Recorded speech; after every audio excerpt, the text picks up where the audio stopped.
Over the last few years, the question of employment status has probably been one of the most controversial areas of employment law.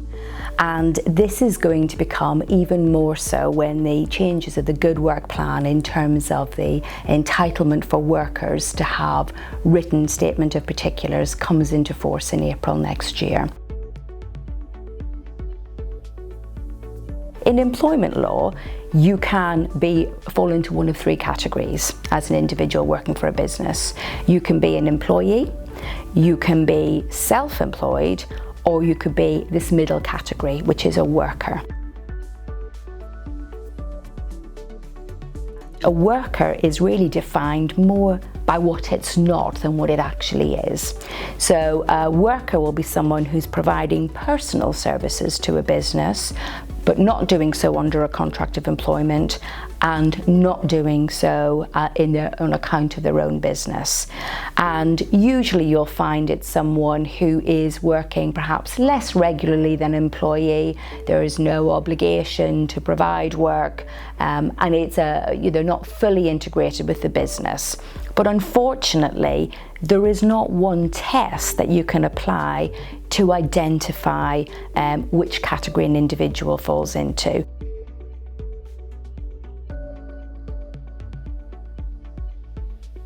The approach taken by tribunals and courts now is to look at what they call a multifactorial test. So they will look at everything surrounding that relationship and then assess what they think it feels like.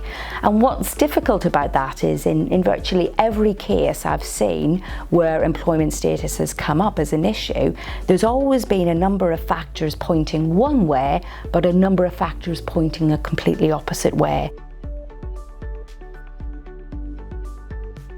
For tax purposes is completely different because for tax purposes you can just be an employee or self-employed. So it's very difficult to reconcile the two. You can make an assessment when someone starts working with your business, but it's not a static state. So you can take on someone originally, start working with them as self-employed, but then over time you give them more work, they become more integrated with the business, and they can then find themselves being either of worker status or in terms of actually being viewed as an employee. You cannot protect yourself by saying the individual was happy with it. Look, they were really pleased. The intention of the parties of what you wanted to set up is really not very relevant at all. It's a question of what relationship is in existence.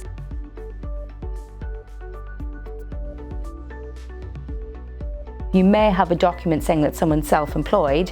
That will be one of the factors, but certainly it will not stop them from being seen as an employer or a worker if all the factors are pointing that way.